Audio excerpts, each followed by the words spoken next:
This channel does not promote any violent, harmful, or illegal activities. All content provided by this channel is meant for an educational purpose only. Brought to you by Agilus Diagnostics. নিজেকে test করতে থাকুন। भी नतीजे आए हैं। नड्डा जी ने विस्तार से बताया है, इसलिए मैं विस्तार में नहीं जा रहा हूं। लोकसभा की भी हमारी एक सीट और बढ़ गई है।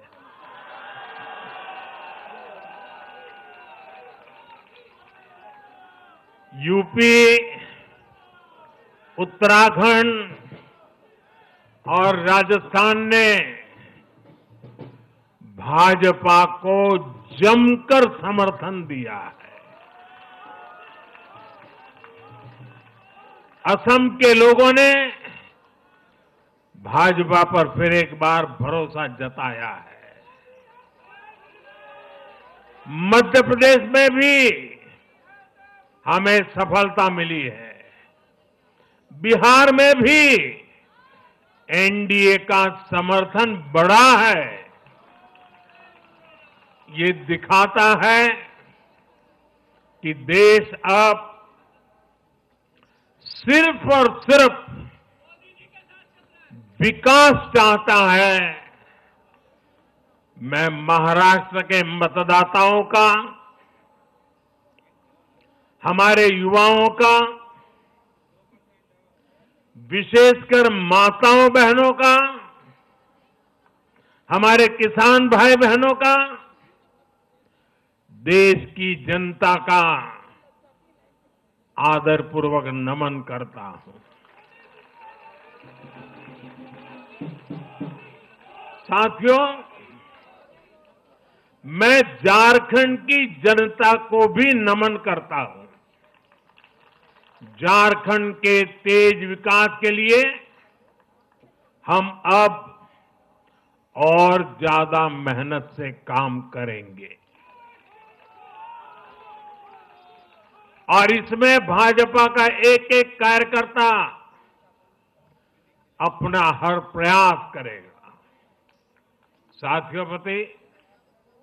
साथियों, छत्रपती शिवाजी महाराजांच्या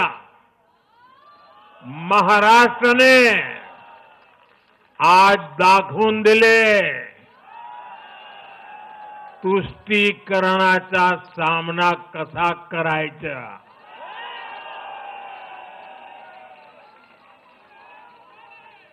छत्रपती शिवाजी महाराज, शाहूजी महाराज, महात्मा फुले, सावित्रीबाई फुले, बाबा साहब आंबेडकर, वीर सावरकर, बाला साहब ठाकरे, ऐसे महान व्यक्तित्वों की धरती ने इस बार पुराने सारे रिकॉर्ड तोड़ दिए।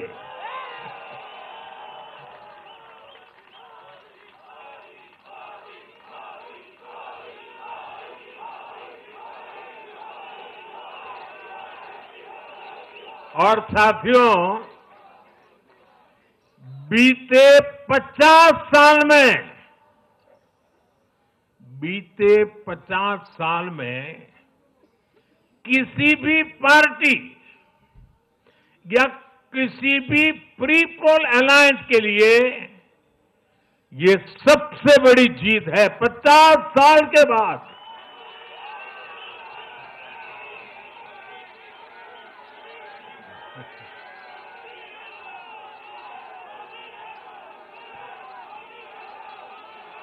और एक महत्वपूर्ण बात मैं बताता हूं,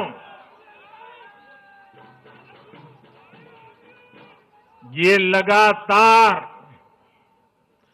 तीसरी बार है जब भाजपा के नेतृत्व में किसी गठबंधन को लगातार महाराष्ट्र ने आशीर्वाद दिए हैं, विजयी बनाया है। और ये लगातार तीसरी बार है जब भाजपा महाराष्ट्र में सबसे बड़ी पार्टी बनकर उभरी है।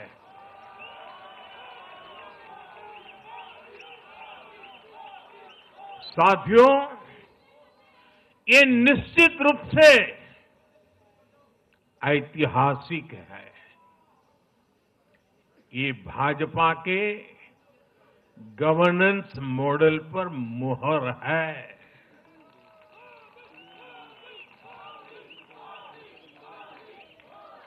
अकेले भाजपा को ही कांग्रेस और उसके सभी सहयोगियों से कहीं अधिक सीटें महाराष्ट्र के लोगों ने दी है। ये दिखाता है कि जब सुशासन की बात आती है तो देश सिर्फ और सिर्फ भाजपा पर और एनडीए पर भरोसा करता है।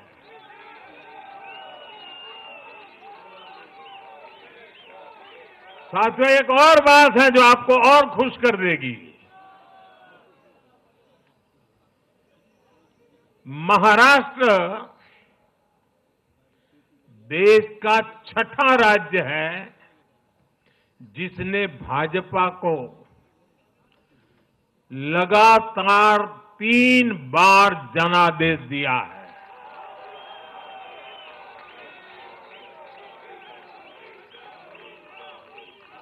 इससे पहले गोवा, गुजरात, छत्तीसगढ़, हरियाणा और मध्य प्रदेश में हम लगातार 3 बार जीत चुके हैं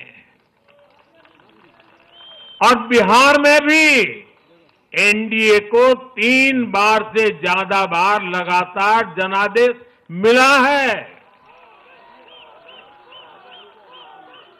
और 60 साल के बाद आपने मुझे तीसरी बार मौका दिया, ये तो है ही है।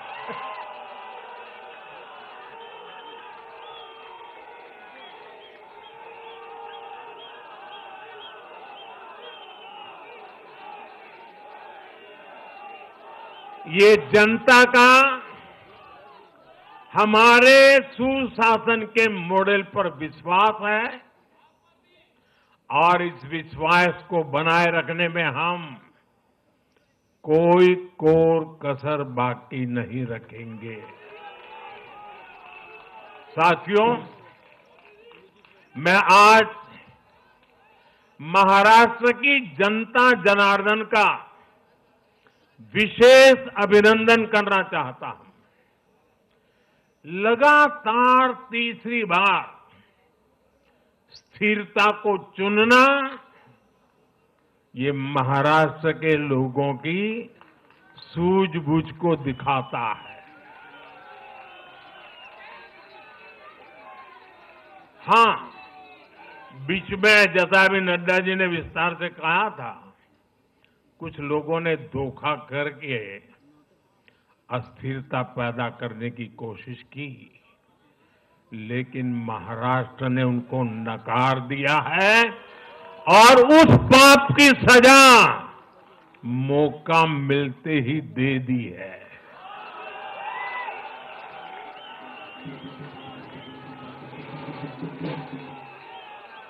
साथियों, महाराष्ट्र इस देश के लिए एक तरह से बहुत महत्वपूर्ण ग्रोथ इंजन है।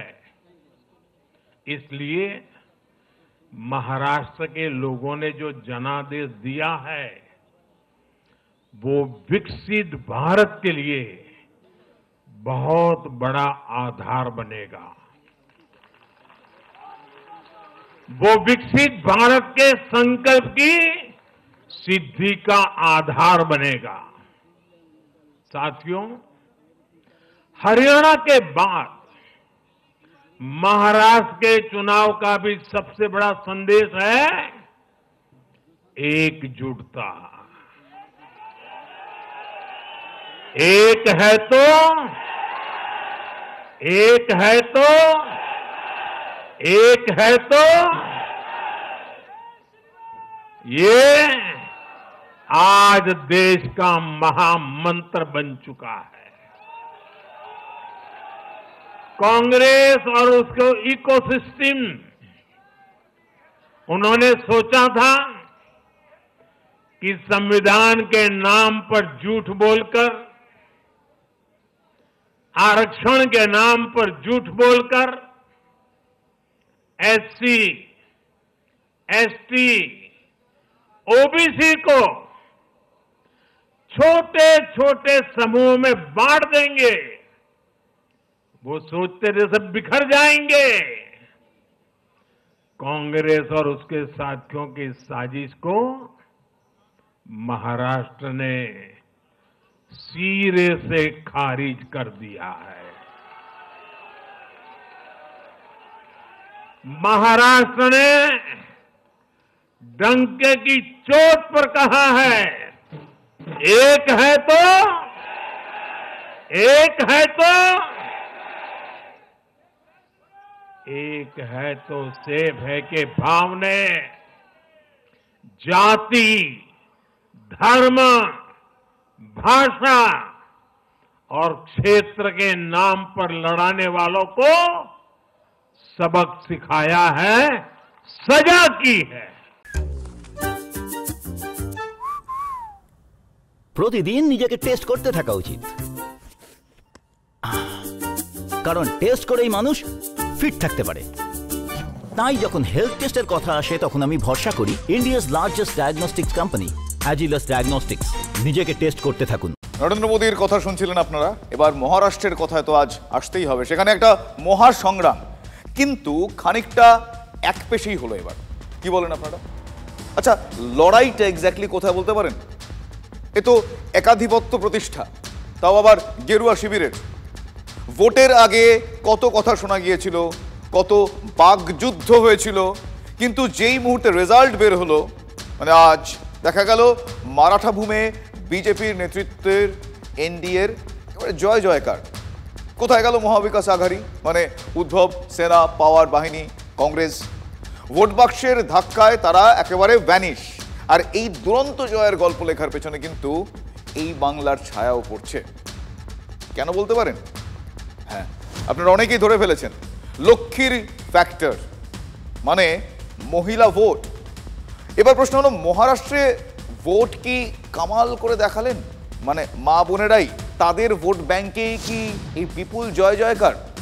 এক্ষেত্রে একটা বিষয় ভুলে গেলে চলবে না, যে চলতি বছর অগাস্ট মাসে সেখানে শুরু করা হয়েছে মহারাষ্ট্র মাঝি লাডলি বহন যোজনা, মানে লড়কি বহন যোজনা, মানে মহিলাদের জন্য অনুদান। সেটা কত? মাসে ১,৫০০ টাকা করে দেওয়ার প্রকল্প। জিতলে যা ২,১০০ করে দেওয়ার প্রতিশ্রুতি দিয়েছেন একনাথ শিন্ডে। বুঝতে পারছেন এই স্ট্র্যাটেজিটা চেনা চেনা ঠেকছে না এ বাংলার ক্ষেত্রে? লক্ষ্মীর ভাণ্ডারের কথা, তাই তো? শোনাই। ভোটের ফলাফলে জয়ের বিষয়টি স্পষ্ট হতেই এদিন প্রথম কাজটি কি করলেন একনাথ শিন্ডে? রাজ্যের মহিলাদের ধন্যবাদ জানাতে দেখা গেল তাঁকে। मेरी लाडली बहनाओं को मैं धन्यवाद देता हूँ, लाडले किसानों को मैं धन्यवाद देता हूँ, और लाडले हमारे भाई हैं, लाडले सीनियर सिटीजन हैं, सभी वर्ग जो है, सभी वर्ग को मैं धन्यवाद देता हूँ कि उन्होंने ऐसी विजयश्री प्राप्त कर दी है। লাডলিদের জন্যই তাহলে এই দুরন্ত জয়? মানতে দ্বিধা নেই, বাংলায় লক্ষ্মীর ভাণ্ডার, এটাও তো ভোটের ভাণ্ডার হিসেবে বারবার পরীক্ষিত এবং প্রমাণিত। ফেল করেন, তাই মারাঠা ভূমে সেই চেনা ফর্মুলাতেই খেলতে নামেন শিন্ডে ফডনভিসরা। লড়কি বহিন প্রকল্প, এটাই কি গেম চেঞ্জার? তৃণমূল কিন্তু ক্রেডিট নিতে একেবারেই পিছপা নয়। What Mamata thinks today, rest of India thinks tomorrow.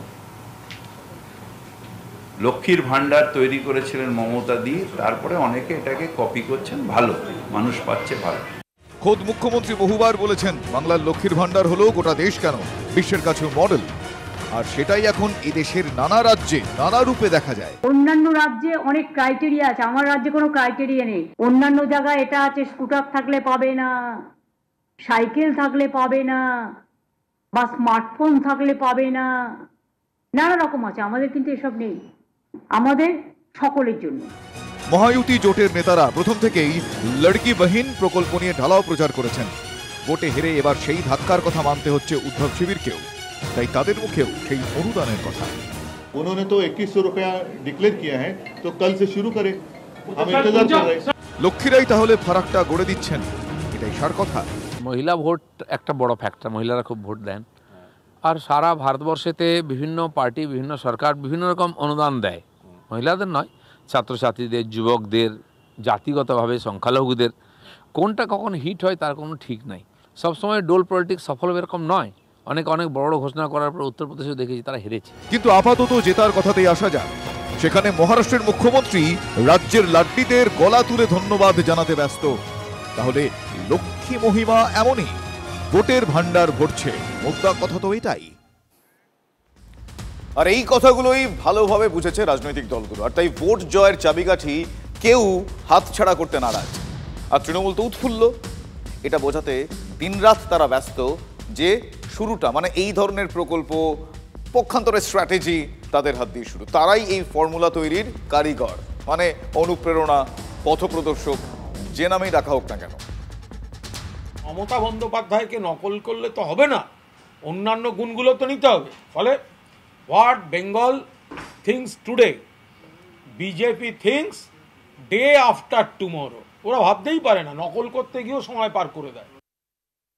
মানুষকে লক্ষ্মীর ভান্ডারে দিয়েই ফলাফলের পরিবর্তন হয়ে যায়, এটা বললে আমাদের নিজেদেরই মা বোনেদের, আমাদের প্রান্তিক মহিলাদের অপমান করা হয়।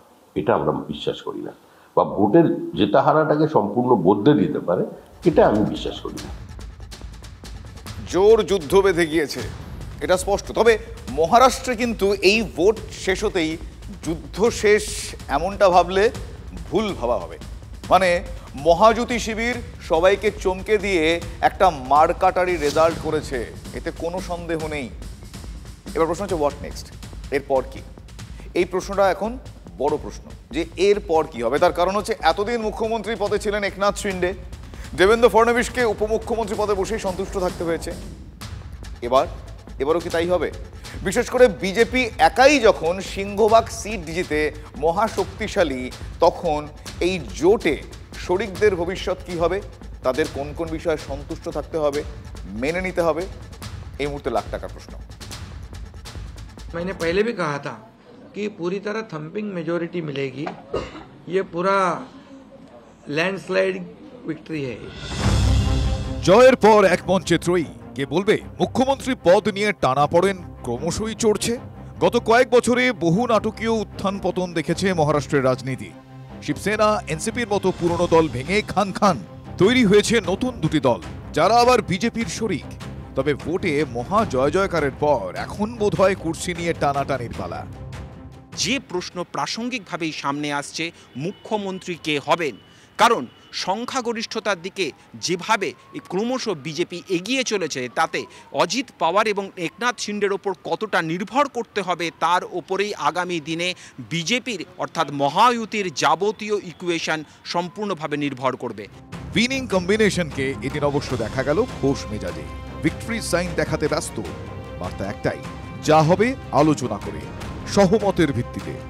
हमारी तीनों पार्टियां बैठेगी, हमारा जैसे आपको बताते हैं, जैसे हमने सीटों का बंटवारा हुआ, हमें कोई मतभेद हमारे में नहीं थे, आज भी कोई मतभेद नहीं है।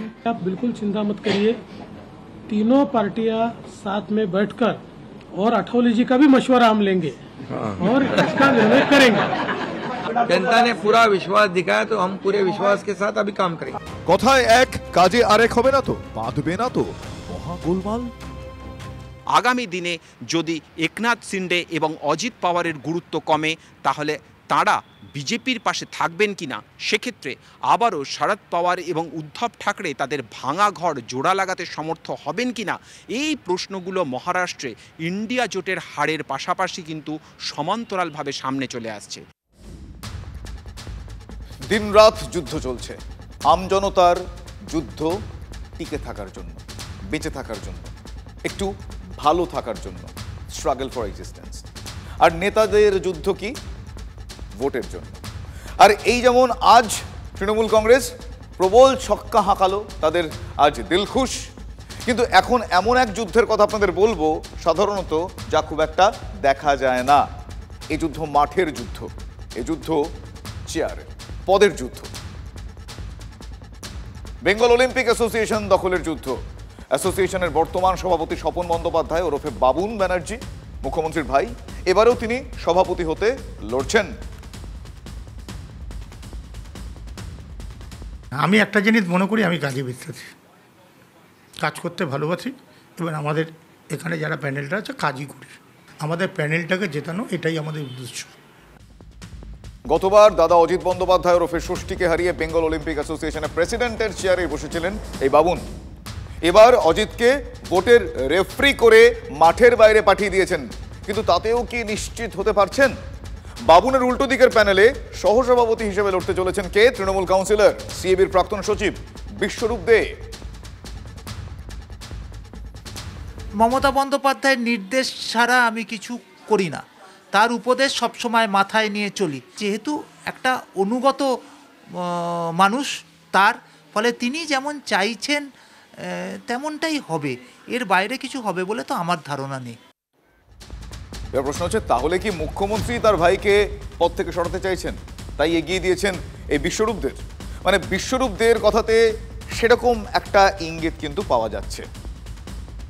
আমি এই ব্যাপারে কোনো কিছু শুনিনি, আমি এই ব্যাপারে কোনো কিছু জানি না। আমি শুধু একটাই জানি যে এইসব ব্যাপারে আমার সঙ্গে কাউর এরাম মনে হয়নি যে কেউ সুপ্রিমো এই ব্যাপার করেছে বা এই করেছে, আমি এগুলো জানি না। ক্রীড়ামন্ত্রী, আমি নমিনেশন যেদিন ফাইল হয় সেদিনকে আমি ক্রীড়ামন্ত্রীর কাছে আমি গেছিলাম। ক্রীড়ামন্ত্রীর কাছে গিয়ে ক্রীড়ামন্ত্রী বলেছে কোনো আমি আইএফের সঙ্গেও থাকবো না, বিওর ব্যাপারে থাকবো না, কোনো ব্যাপারে থাকবো না। সেখানে গিয়ে আমি আর এই ব্যাপারে আর কী বলবো।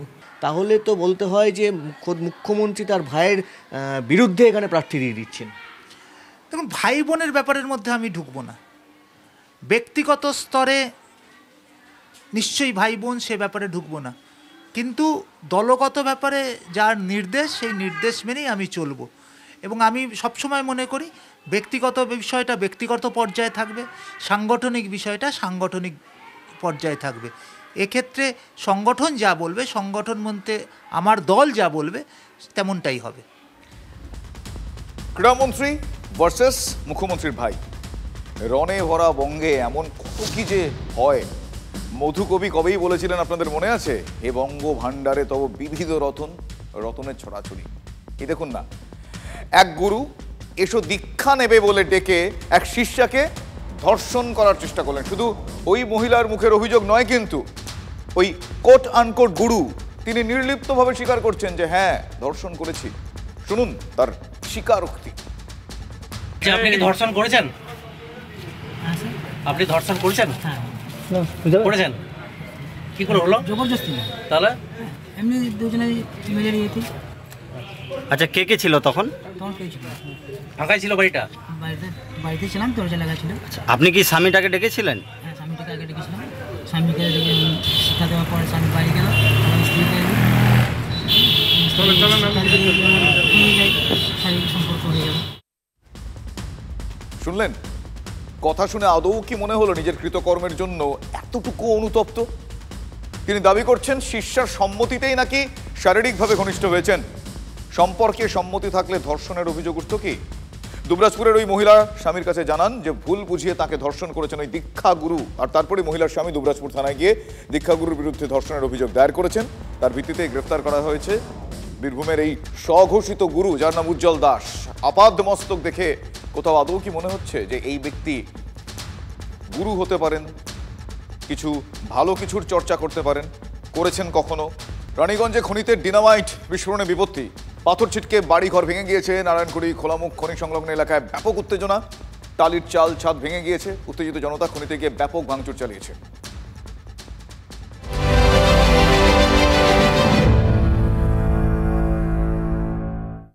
ব্রট to you by Agilus diagnostics. নিজেকে টেস্ট করতে থাকুন।